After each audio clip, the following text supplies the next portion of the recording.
You are listening to Book Clips, a mini podcast in which authors or narrators do readings from novels. Check out the show notes for the synopsis and buy links for this book.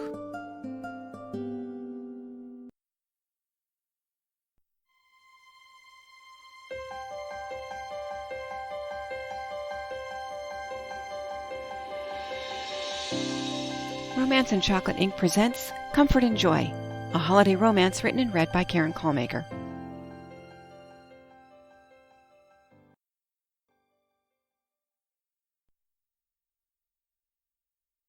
Chapter 1. One thing Milla appreciated about cemeteries was that people left you alone. She pulled off her gloves to enjoy the cool whisper of the powder-fine snow against her fingertips.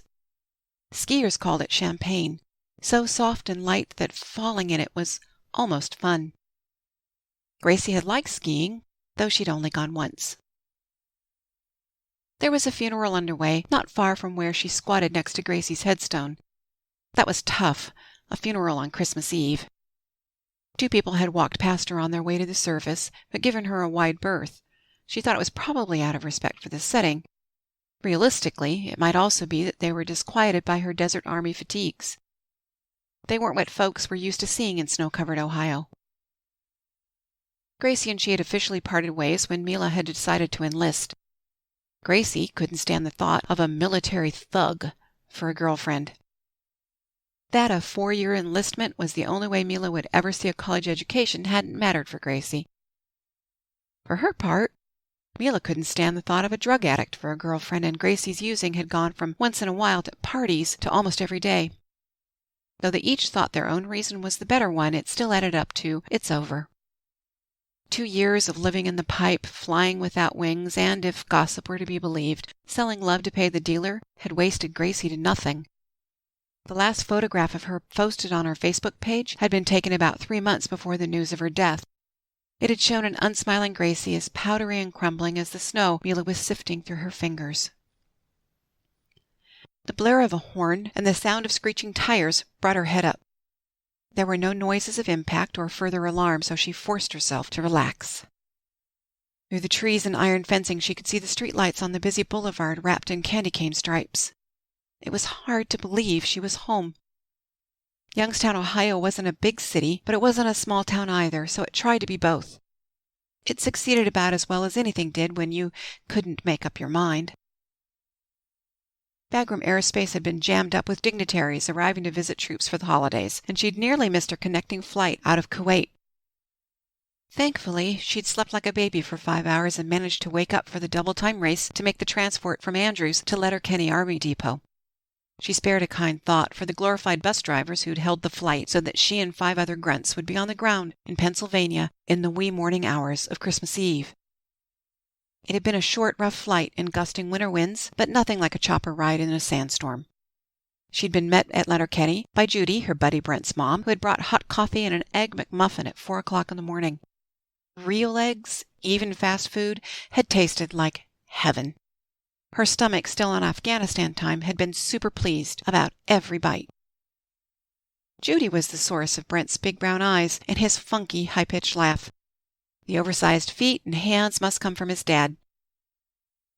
She'd happily driven Milla on up to Youngstown, listening for the hours of the drive to every last detail Milla could think to share about her son, especially how he spent nearly all of his time safe inside the base at Bagram. And it was mostly true. Signal Corps sometimes went out into the field to troubleshoot broken equipment, but it was usually not in anything like combat conditions. It wasn't as if Milla was going to tell Judy that her son was in danger every day. It was all relative, and Judy didn't need to worry more than she already did. Yes, ma'am, she'd solemnly sworn. He wore his St. George medal every day, ma'am. Milla had told her about Brent's mishap with the steak knife while trying to prove he could juggle. Judy had been delighted to learn he'd taken in a stray kitten that the unit had named Booga, and she thanked Milla over and over for the drive, as if Milla was the one spending gas money and hours on Christmas Eve driving a stranger to Ohio and herself all the way back to Harrisburg. Judy'd be late getting her Christmas Eve dinner in the oven, but she'd driven away all smiles and calling out, "Merry Christmas and God bless!" She and Brent had been buddies since basic training, taken to each other on sight. They'd not told each other the obvious until the day Don't Ask, Don't Tell had been repealed, and even then, it was with a shrug. Their whole unit knew she and Brent were queer, and nobody fucking cared. Guns weren't loaded with rainbow bullets, and respect was earned when equipment worked ahead of schedule and kept on working no matter what other people did to it. End of story. She realized her hands had clenched in the snow, leaving harsh breaks in the blanket of white perfection. She brushed away the indentations and told herself to call her brother. He could pick her up at the Denny's where Judy had dropped her off. It was just a couple of blocks, a few minutes for her to get back there. A cup of hot real coffee would be great right about now. Her brother was hiding her at his place until the service at St. Christine's tonight. Everyone was in on it but the parents. She was one of 3 soldiers home for the holidays. All the moms were going to win a door prize. And tonight, she'd go to bed with a stomach full of the best fucking apple pie on the planet, covered by the roses and angels quilt her grandmother had made for a 10-year-old Milla. That other world of sand and misery would be far away, and she didn't have to go back for 4 whole weeks. Maybe not even then, given the last conversation she'd had with her staff sergeant. The dull thuds of slamming car doors brought her to her feet. The funeral was over. It hadn't been a long one, and no one seemed to be in tears.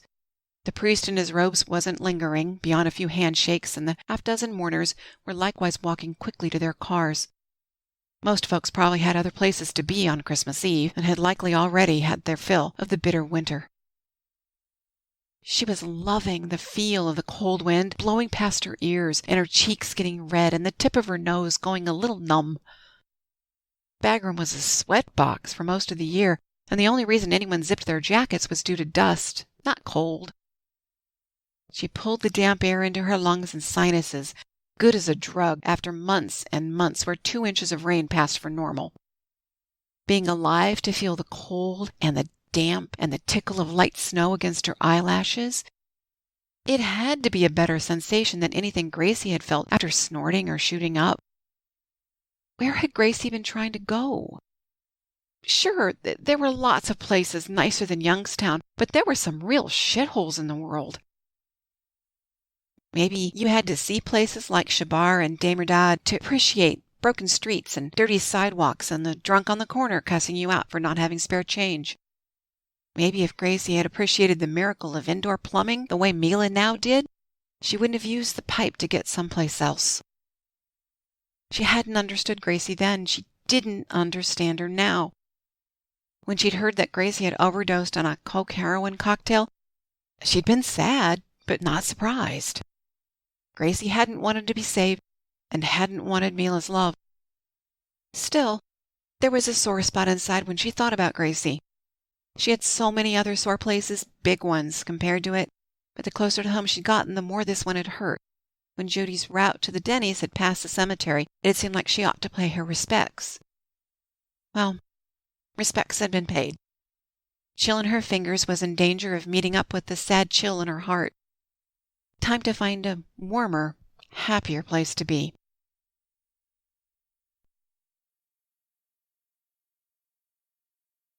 You have been listening to Book Clips. Check out the show notes for the synopsis and buy links for this book. If you are interested in showcasing your novel, then check out the show notes for more information.